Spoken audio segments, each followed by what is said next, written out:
but they said you can never come back. I do remember that. They're like, do like never come back. So I was like, dang, like I just got banned for life from Beale Street because I didn't know that you can't perform there. They're that serious about it. So yeah, just like that's a really that's actually, I would say that's an extreme example because they're so protective about like that area. I mean, that's like one of the most famous street performing in the country. So, and I didn't really know that at the time. Just for context, that was about the year 2000. The year 2000. So, but yeah, like learn what you can, learn the state laws, the city laws. There might even been some country laws. There's workshops about it, about street performing and busking and stuff. So you can learn things that way. When, like I said, like that's like it's kind of like when you get to a different, it's a different like kind of activity and the space you need for that kind of thing. Like this is probably not a good idea because this is all like city property, like these little spots right here. Probably not a good idea. Up here again, it's probably near a train. It's like, come on, like don't do that.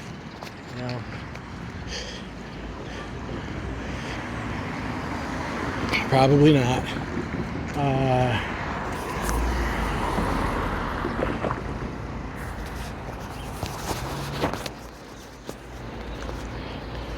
Right. So. Oh, go ahead. And so then you got this spot. This is nice. It's on a grade. It's on a slope. So as we've mentioned that before, except this, the Liberty Tree Memorial. And it's like, I don't know what this is necessarily referring to. The Liberty Elm was named after the Liberty Tree, our country's first symbol of freedom. On the morning of August 14, 1765, the people of Boston awakened to discover two effigies suspended from an elm tree in protest of the Hated Stamp Act. From that day forward, the elm became known as the Liberty Tree, the elm tree. For the next 10 years, it was silent witness to countless meetings, speeches, and celebrations, and often served as the rallying place for the Sons of Liberty. In August of 1775 is the last act of violence. Prior to their evacuation of Boston, British soldiers cut it down because it bore the name Liberty. The Elm Research Institute. I had no idea about that stuff, but I don't know where that tree is because it doesn't seem to be. I don't. I mean, I know it said the British cut it down, but I don't. They're referring to this area. I don't know. Maybe this patch is where it was. I don't know what that is. That is strange. With all this falderall garbage around, it doesn't seem like. Anyway, so that's a strange little area. I was going to say that might actually be okay, but now I'm kind of like in question about that. Over here, the only thing with that too is that you're kind of like too close to the train. Over here, you're kind of too close. This is the kind of thing where it's like, if it's one or two people, maybe three starts pushing it. So the cool thing about it though is it's very visible, so people going by are like, oh cool, like somewhat like that's neat. But you're like too close to the train. You don't want to, like, first of all, you don't want to get tangled up with the train. And the other thing is that someone come out and they're like, nah. So it's probably just not a good idea. Stay away from the train, like stay like a good, when you can, you don't want to be like by the train. Stay a street away from the train, I guess. Do it. Figure this out. Like here, like this is an easement between a sidewalk and a street. not exactly, you know, this is the kind of thing where it's like if you live over here and you're waiting for someone to pick you up, then you're like, okay, I think I'll take out some bean bags and juggle for a bit. But that's not a place to like, set up. I wouldn't say it's a skill space material. Sometimes sometimes you won't find anything. It's really it is. It's not everywhere, which also makes it makes the search that much more exciting, I guess. But but yeah, just to know that it's really not. It's not like anywhere, Like this stuff again. It's like, cars are going by. They're like on the side street here. Sometimes they go a little quick. They're moving. So it's just not. Like I said, if you're waiting for that, like waiting for a pickup, maybe.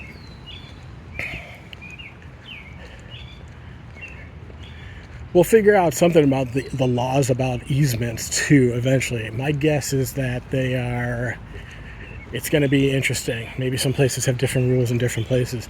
They might even have laws that say, like no loitering or no, the thing is that easements are technically not really private property, or at least some places they're not. I don't know if they could be.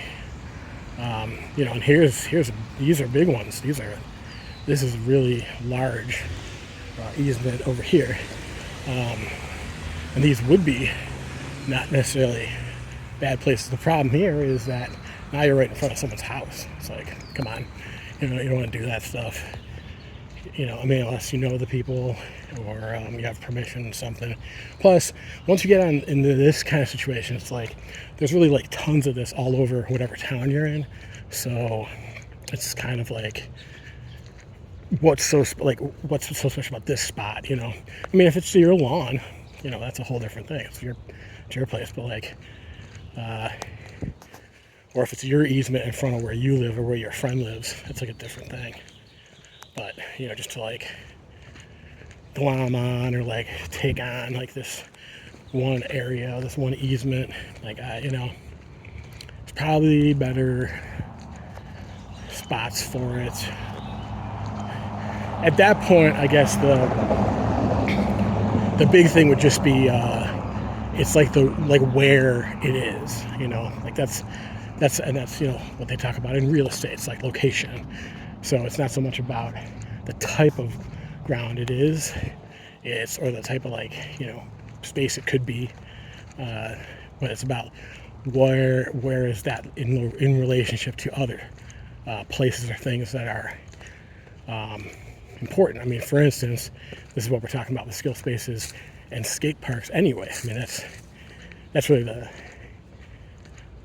the point of the whole project here. But this video, this Sands skate park, in other words, without a skate park. So just trying to see like what that would be like, and give you a little bit of an idea about a little bit of suburb stuff, a little bit of what streets are like, and what potentially little bit about street performing and busking, but then also, which is not the focus here, we could get some experts, we could do some talking about that in other videos, but that's not really our focus or interest. And but what we're looking at here is basically using this as a example for all the different types of suburbs and small towns and stuff across the country. They probably have a similar kind of thing going on. Has something in common. What they don't have in common is that they're not going to be home to the. Here is a whole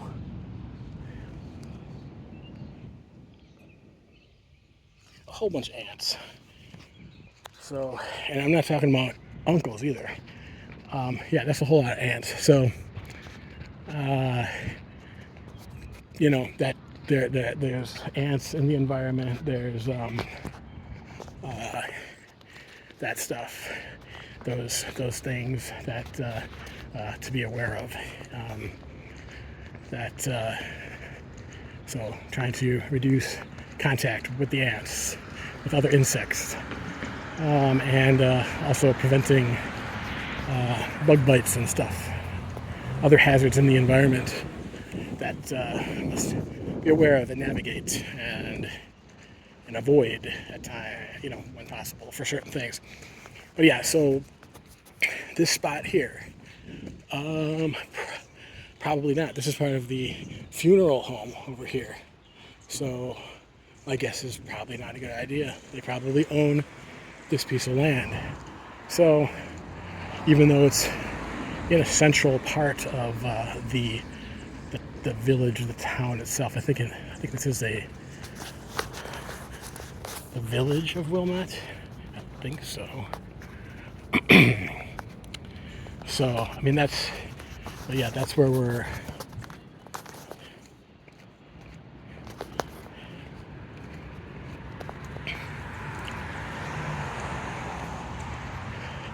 So I mean that's really the ideal thing that could come of this, because I haven't done this before and I haven't not that familiar with this area, this downtown. So the best thing that could come out of this probably, and one of the best things would be to find a nice designatable skill space that makes sense, it checks the boxes that we're looking for, and part of that being somewhat central to the downtown area, whatever is, in whatever that is in your given town or area. And that would be basically saying, in lieu of this, that's in lieu of the skate park. Because instead of a skate park, you're getting the downtown, which obviously has places that you might want to go to. Maybe you can go and do some skill at this skill space place near downtown. Then you're like, oh, let's go have a meal. Let's get something to eat, or let's go watch a movie, or let's go do this other activity, etc. In these different places of of your town. So.